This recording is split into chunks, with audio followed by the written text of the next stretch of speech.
ఇవాళ తెలంగాణలో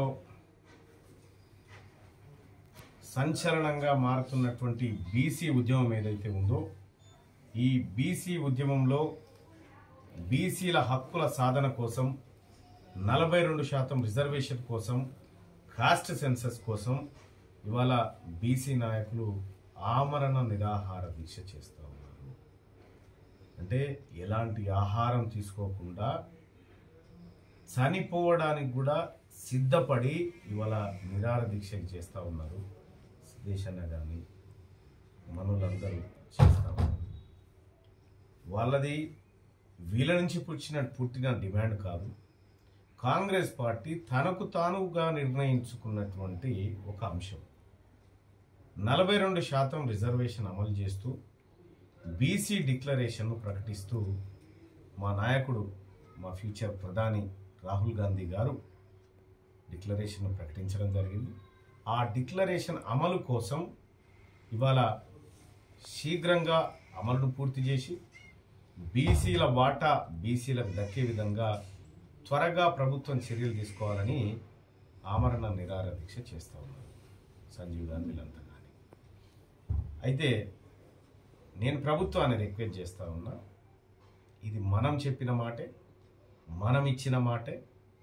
అతి త్వరగా ఈ బీసీ డిక్లరేషన్ హామీలను అమలు చేస్తూ బీసీలకు ఇచ్చిన మాట నిలబెట్టుకోవాల్సినటువంటి అవసరం మన మీద ఉంది. మన కాంగ్రెస్ పార్టీ ఎన్నికల మేనిఫెస్టో, ఆ మేనిఫెస్టోలో అధికారంలోకి వచ్చిన 6 నెలలలోపే కులగణన చేసి 42% రిజర్వేషన్ను బీసీలకు అందిస్తామని చెప్పడం జరిగింది. సో ఇది రాహుల్ గాంధీ గారి మాట. కాబట్టి ఈ మాటను నిలబెట్టుకోవాల్సినటువంటి అవసరాన్ని కాంగ్రెస్ పార్టీ కూడా గుర్తిస్తూ ఉంది. అలాగే నేను ఇతర పార్టీల నాయకులకు కూడా చెప్తా ఉన్నా, ఇటు బీఆర్ఎస్ పార్టీ, అటు Bharatiya Janata party, including left parties, ఈ 42% అంశం పైన, కాస్ట్ సెన్సస్ పైన మీ ఒపీనియన్ ఏంది చెప్పండి. మీరు మాకేంది అని తప్పించుకుంటారా? బీసీల ఓట్లు వద్దని ప్రకటిస్తారా? మాకు బీసీలు ఓట్లు వేయకున్నా పర్వాలేదని మీరు చెప్పగలిగితే, మీ పార్టీలు కనుక చెప్పగలిగితే మిమ్మల్ని అడగమిగా. ఇవాళ కాంగ్రెస్ పార్టీ క్లియర్గా 42% ఇంప్లిమెంట్ చేయడానికి సిద్ధపడతా ఉంది, క్యాస్ట్ సెన్సస్ చేయడానికి సిద్ధపడతా ఉంది. రాజకీయ పార్టీలుగా బీఆర్ఎస్ పార్టీ, ముఖ్యంగా కల్వకుంట్ల చంద్రశేఖరరావు గారు, అలాగే కిషన్ రెడ్డి గారు, మీరు ఈ అంశం పైన మీ పార్టీ అభిప్రాయాన్ని తెలియజేయండి. ఇది తెలియజేయకుండా ఈ రాష్ట్రంలో ఇంకా ఏ అంశం గురించి మాట్లాడినా దానికి అర్థం లేదు. కాబట్టి 42% reservation for BCs and cost census, దీన్ని ఇంప్లిమెంట్ చేయడం కోసం మాలాంటి రాజకీయ నాయకుల పైన బీసీ నాయకత్వం అంతా ఒత్తిడి చేస్తూ ఉంది. అల్టిమేట్గా వారి ప్రయోజనాలు కాపాడాల్సిన బాధ్యత మా పైన ఉంది. కాబట్టి మిగతా రాజకీయ నాయకులు కూడా ఈ అంశం పట్ల 24 గంటల్లోగా మీ అభిప్రాయాన్ని తెలియజేయండి.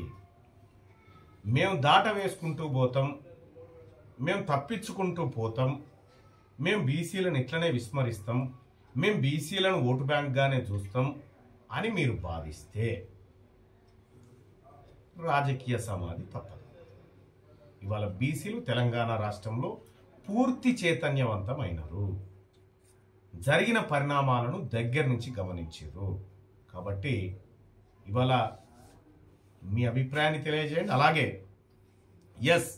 బీసీలకు తరతరాలుగా అన్యాయం జరుగుతుందని భావించినటువంటి ప్రజాస్వామికవాదులైనటువంటి కొంతమంది రెడ్డిలు కానీ, వెలమలు కానీ, ఇంకా ఎవరైనా బీసీలకు అన్యాయం జరిగిందని గొంతెత్తేటువంటి వాళ్ళను నేను కడుపులో పెట్టుకుంటాను.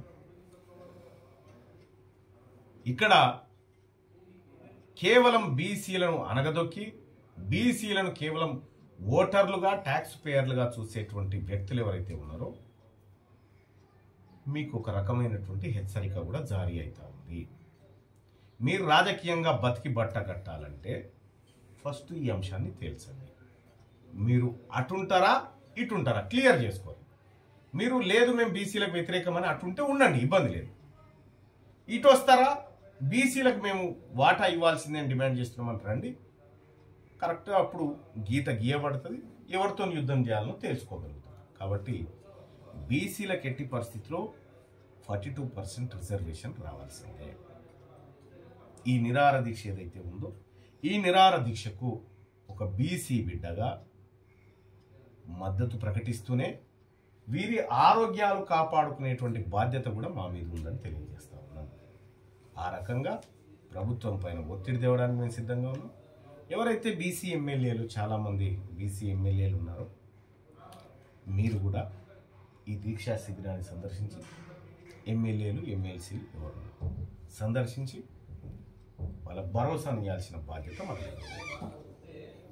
సో ఆ రకంగా బీసీలకు న్యాయం జరిగే వరకు జరుగుతున్నటువంటి పోరాటంలో భాగస్వాములు అవుతున్నందుకు సంతోషిస్తున్నాం.